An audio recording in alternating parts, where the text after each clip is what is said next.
Hello, नमस्कार। Welcome to our show. बात पैसों की।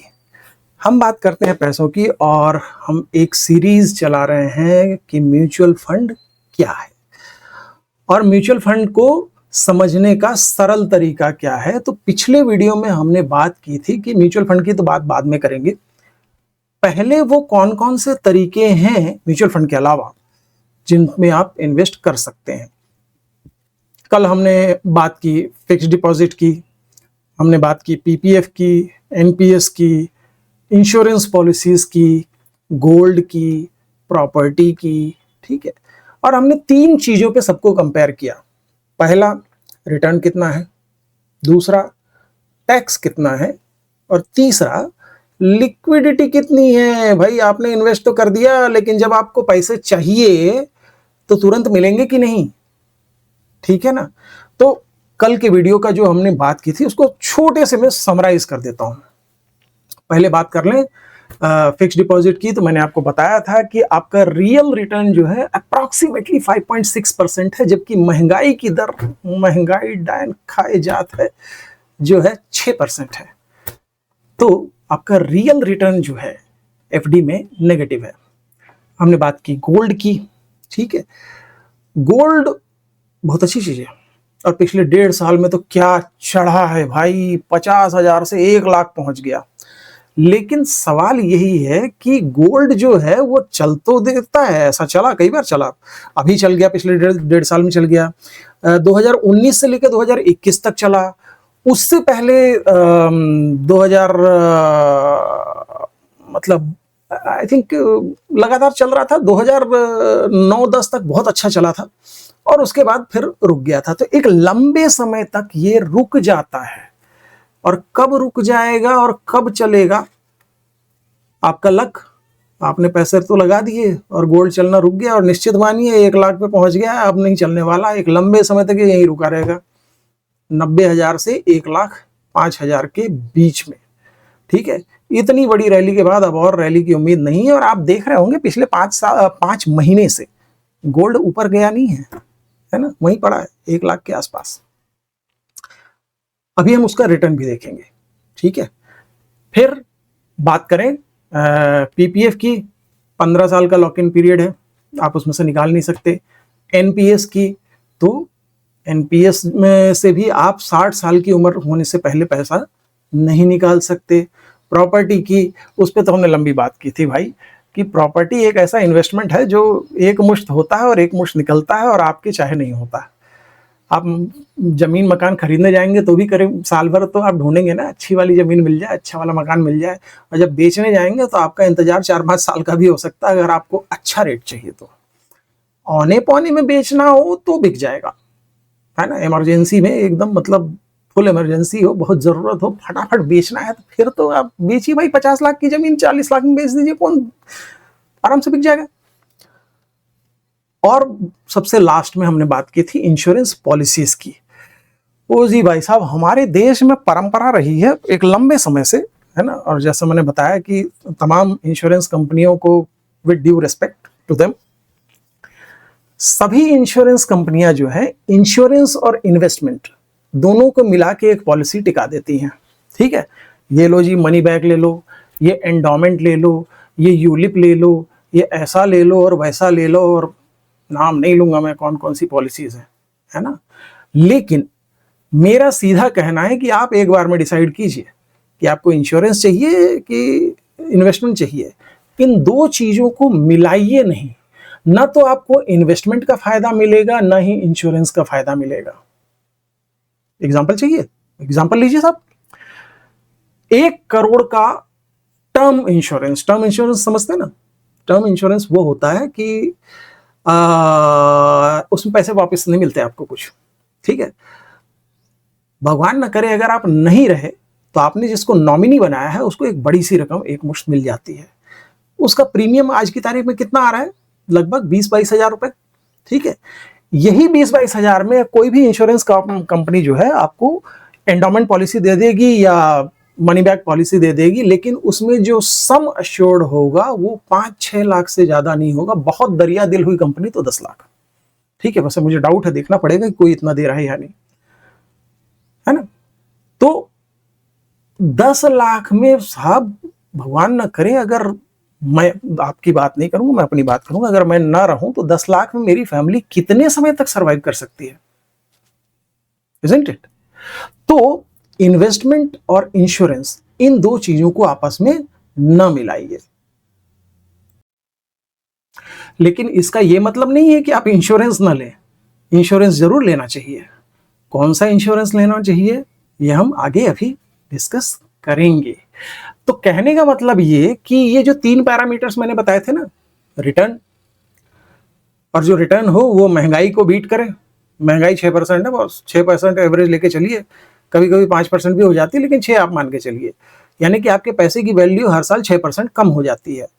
तो महंगाई से निजात दिलाए, है ना। महंगाई को एक और एग्जांपल्स में समझा देता हूं। मान लीजिए आज आप शोरूम में गए, एक कार पसंद की, 10 लाख की गाड़ी है, ठीक है, लेकिन आपको लगा यार 10 लाख है तो सही, लेकिन पता नहीं इमरजेंसी में कहीं और जरूरत पड़ जाए, तो एक काम करते हैं, अभी रुक जाते हैं, 5 साल बाद कार लेंगे। अब 5 साल बाद जब आप शोरूम में जाएंगे, क्या वो कार 10 लाख की मिलेगी? नहीं ना, उसकी कीमत बढ़ गई होगी, 15, 16, 18 देखना पड़ेगा, 6% के हिसाब से कैलकुलेट करके देखिए, राइट। तो पैसा वहां लगाइए कि वो आपके 10 लाख भी बढ़ के उतने हो गए हो ताकि आप वो कार ले सके, है ना। बस यही है महंगाई।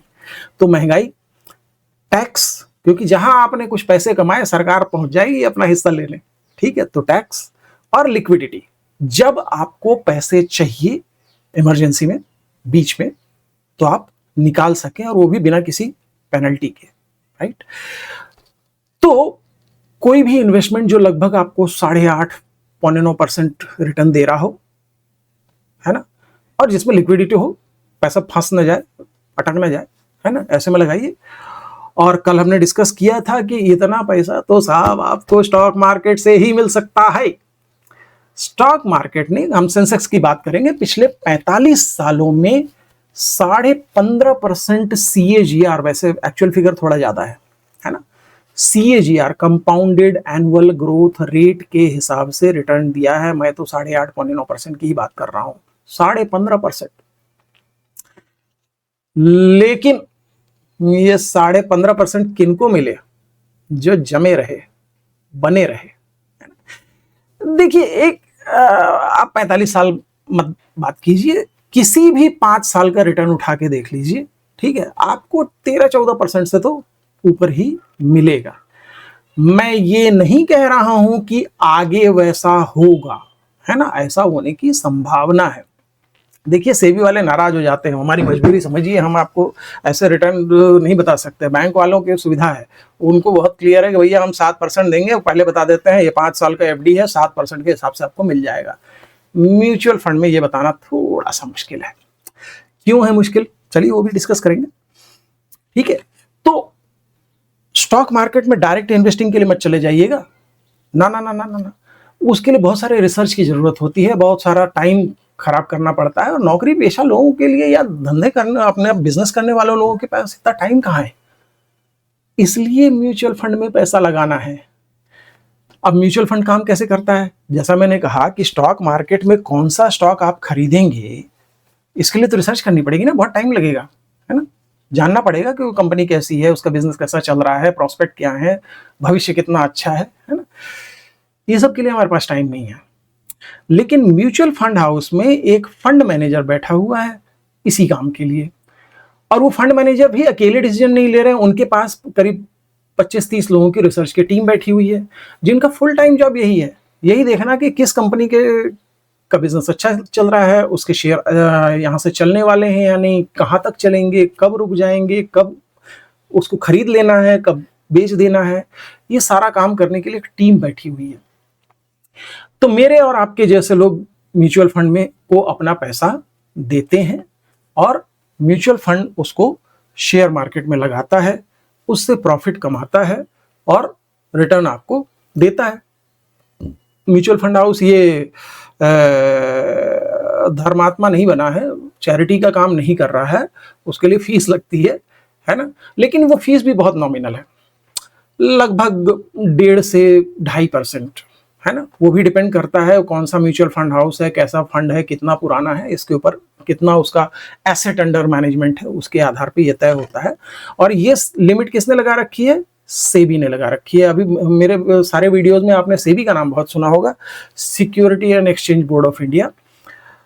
म्यूचुअल फंड को दो एंटिटीज रेगुलेट करती हैं। बैंकों को रेगुलेट करने के लिए केवल आरबीआई है, लेकिन म्यूचुअल फंड को रेगुलेट करने के लिए दो संस्थाएं हैं, एक रिजर्व बैंक ऑफ इंडिया है और दूसरा सेबी है।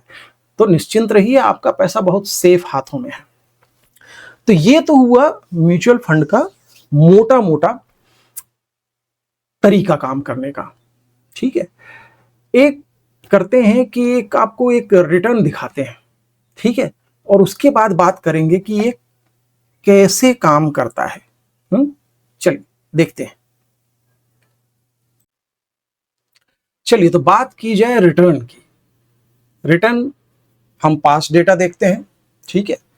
तो मान लीजिए कि आपने 10 साल पहले, 2025 चल रही है, 2015 ले लीजिए, 2015 के अगस्त महीने की पहली तारीख को आपने 10 लाख रुपए म्यूचुअल फंड में लगाए। कौन से म्यूचुअल फंड में लगाए? ये मैंने एग्जांपल के लिए म्यूचुअल फंड लिया है, जेएम फ्लेक्सी कैप फंड, ठीक है।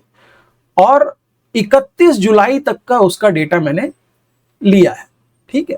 तो अगर आपने 10 लाख रुपए 1 अगस्त 2015 को लगाए, तो जेएम फ्लेक्सी कैप फंड ने आपके 10 लाख रुपए को बढ़ाकर 42,42,05,608 कर दिया, 4 गुना 10 साल में।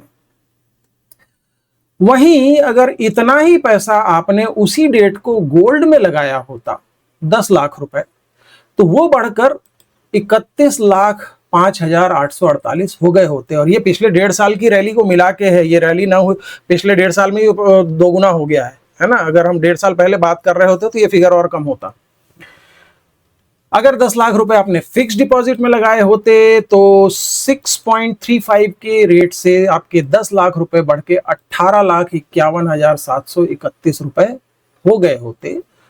और ये 6.35 जो है एवरेज रेट है ना, पिछले 10 सालों में, क्योंकि एफडी के रेट्स चेंज होते रहे हैं, इसलिए ये ऑटोमेटिक कैलकुलेशन है, 6.35% है एवरेज।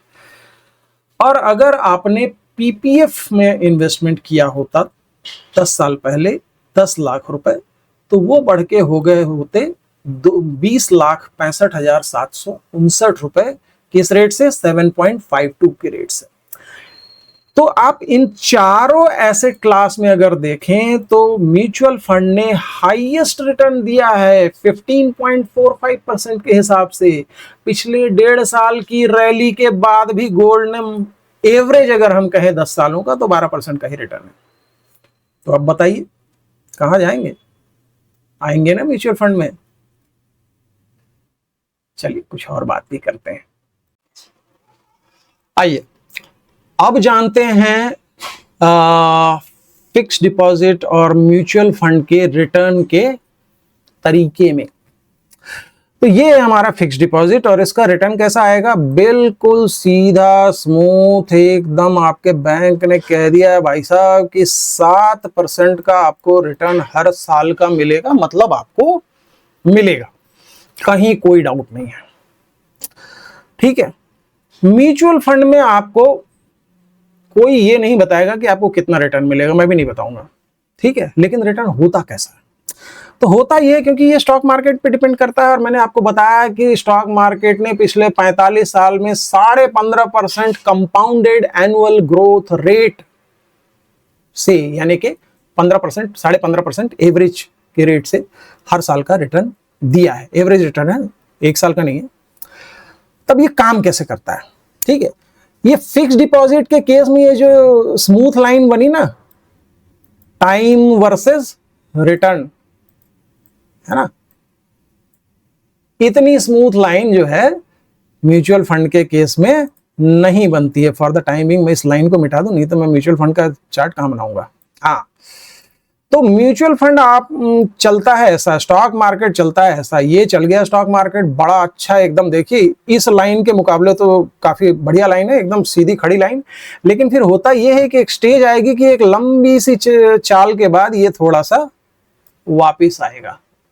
फिर क्या करेगा, फिर थोड़ा सांस लेने के लिए रुका था और ये फिर चलेगा, और फिर एक स्टेज आएगी जब ये फिर से थोड़ा सा रुक जाएगा, फिर एक स्टेज आएगी कि यहां से फिर ये चलना शुरू कर देगा। और हाँ, ये जो पीरियड है ना, ये वाला, ये छोटा मोटा पीरियड नहीं होता, ये साल भर का भी हो सकता है, 6 महीने का हो सकता है, 8 महीने हो सकता है, 2 साल हो सकता है ना।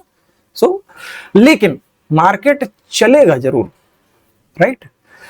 अब इसमें क्या होता है कि फिक्स डिपॉजिट में अगर मान लीजिए आपने 5 साल के लिए पैसा इन्वेस्ट किया है, तो आप बैंक में रोज पूछने तो जाते नहीं कि भैया आज मेरा पैसा कितना बढ़ा, ये नहीं पूछते। तो म्यूचुअल फंड में भी, अब ये मैं क्यों बता रहा हूं, क्योंकि आजकल जो है म्यूचुअल फंड में मेरे जैसे जो डिस्ट्रीब्यूटर हैं वो अपने क्लाइंट को मोबाइल में एक ऐप भी दे देते हैं कि भाई साहब आप अपना इन्वेस्टमेंट रोज देख सकते हैं। वहां पर थोड़ी समस्या हो जाती है। होता यूं है कि जिस दिन स्टॉक मार्केट ऊपर तो हमारे कस्टमर खुश, अरे यार आज पैसा बढ़ गया, और जहां अगले दिन मार्केट नीचे फिर दुखी हो जाता है, अरे आज तो वो कल 1 लाख बढ़ गया था, आज 1.25 लाख कम हो गया, अरे बाप रे, है ना। तो ये है समस्या। तो जिस तरह बैंक में आप रोज रोज पूछने नहीं जाते हैं, उसी तरह आपको ऐप में रोज रोज उसका रिटर्न नहीं देखना है ना। अब यहाँ 2 सिनेरियो भी समझिए। मान लीजिए कि आपने यहां इस स्टेज पर म्यूचुअल फंड में इन्वेस्टमेंट किया था। अगर यहां पर आपने इन्वेस्टमेंट किया था और यहां तक चला, तब तो आप खुश है। लेकिन मान लीजिए कुछ कस्टमर्स के साथ ऐसा भी होता है, और भाई पैसा कस्टमर कब लगाएगा वो तो वही डिसाइड करेंगे। म्यूचुअल फंड डिस्ट्रीब्यूटर तो अपने हिसाब से बहुत अच्छा फंड बताता है आपको कि भाई ये वाला फंड ले लीजिए। लेकिन अगर आपने यहां इन्वेस्ट किया और थोड़ा सा तो मार्केट बड़ा अच्छा चला, लेकिन उसके बाद नीचे आ गया, आप ऐप में देख रहे हैं अपना रिटर्न, अरे ये तो नेगेटिव हो गया, भाई निकलो बाहर करो। ऐसा नहीं करना है। 2020 में क्या हुआ था, कोरोना के समय में स्टॉक मार्केट 40% नीचे गिरा था। कितना? 40%। उस समय डर के, घबरा के जिन जिन लोगों ने म्यूचुअल फंड से अपने पैसे निकाल लिए वो बहुत नुकसान में रहे, बहुत घाटे में रहे। और जो जो चुपचाप बैठे रहे, 7-8 महीने ही बैठना था, उसके बाद वो वापस रिकवर हो गया था, है ना। आज वो बहुत फायदे में है, अच्छे खासे फायदे में है।